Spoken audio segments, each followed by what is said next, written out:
क्या आपने कभी सोचा है कि शमशान में रात को क्यों नहीं जाता कोई?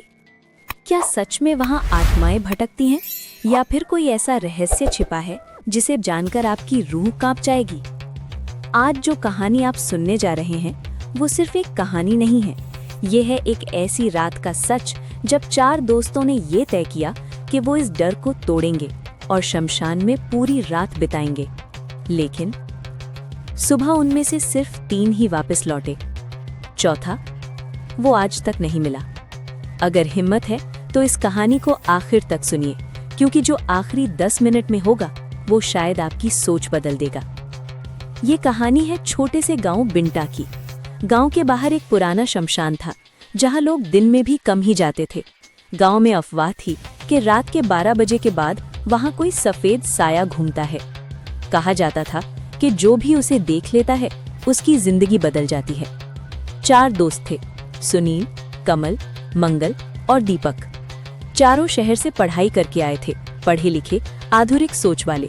उन्हें गांव वालों की बातें अंधविश्वास लगती थी। एक दिन चाय की दुकान पर चर्चा छिड़ी। अगर हिम्मत है तो आज रात शमशान में जाकर दिखाओ, गांव के बुजुर्ग ने चुनौती दी।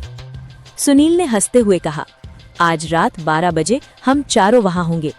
गांव में सन्नाटा छा गया। रात के 11:45। चारों टॉर्च और मोबाइल लेकर शमशान पहुंचे। चारों ओर घना अंधेरा, सूखे पेड़ों की परछाइयां, दूर कहीं कुत्तों के रोने की आवाज। 12 बजते ही अचानक हवा तेज हो गई। कमल बोला, यार ये हवा अचानक? दीपक ने हंसकर कहा, डर गया क्या? तभी सुनील की टॉर्च अपने आप बंद हो गई। बैटरी फुल थी, सुनील बुदबुदाया।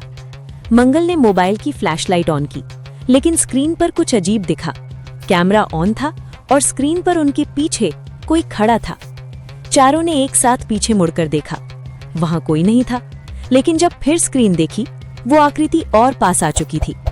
अचानक शमशान की एक चिता के पास हल्की सी रोशनी जली, जैसे कोई आग सुलग रही हो। यहां तो आज कोई दाह संस्कार नहीं हुआ, मंगल ने कहा। धीरे धीरे वो रोशनी एक सफेद आकृति में बदलने लगी। लंबा कद, झुका हुआ सिर और बिना पांव के जमीन से कुछ ऊपर। कमल चिल्लाया, भागो! तीनों भागने लगे, लेकिन दीपक वहीं खड़ा रह गया, जैसे किसी ने उसे जकड़ लिया हो। सुनील पीछे मुड़ा। दीपक उस साए की तरफ बढ़ रहा था, मानो किसी ने उसे बुलाया हो। दीपक! सुनील चीखा, लेकिन उसकी आवाज जैसे किसी ने निगल ली। अगली सुबह गांव वालों ने देखा, सुनील, मंगल और कमल शमशान के बाहर बेहोश पड़े थे। दीपक गायब था। चारों तरफ खोजा गया, पुलिस आई, जंगल छाना गया, लेकिन दीपक का कोई सुराग नहीं मिला। तीनों दोस्तों ने बताया, वो साया उसे अपने साथ ले गया। गांव में डर और गहरा गया। 3 महीने बाद कमल की तबीयत बिगड़ने लगी।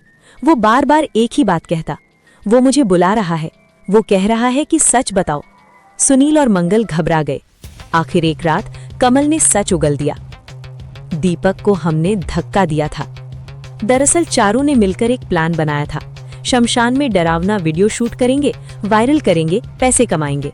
दीपक सफेद चादर ओढ़कर साया बनने वाला था, लेकिन हवा इतनी तेज हुई कि दीपक सच में चिता के गड्ढे में गिर गया, और वो गड्ढा पुराना और गहरा था। डर के मारे तीनों भाग गए, सोचा सुबह आकर बचाएंगे। लेकिन जब सुबह आए, गड्ढा खाली था, कोई निशान नहीं। अंतिम अध्याय, आखिरी रात। सच सामने आने के बाद तीनों फिर उसी जगह गए, इस बार दिन में। गड्ढा खोदा गया, नीचे दीपक की टूटी हुई घड़ी मिली, वही घड़ी जो 12:07 पर रुकी हुई थी। अचानक सुनील का मोबाइल बजा, अनजान नंबर। उधर से आवाज आई, अब तुम तीनों की बारी है, और कॉल कट। आज तक सुनील और मंगल गांव में नहीं है। कहा जाता है एक एक करके दोनों गायब हो गए। कमल पागल खाने में है, वो आज भी चिल्लाता है, शमशान में रात को मत जाना, वहां कोई देख रहा है। तो क्या ये सब सिर्फ हादसा था, या सच में वहां कोई शक्ति है जो रात में जागती है? अगर आप होते तो क्या शमशान में रात बिताने की हिम्मत करते? कमेंट में जरूर बताइए, और ऐसी ही सच्ची और रहस्यमयी कहानियों के लिए चैनल को सब्सक्राइब करना मत भूलिए।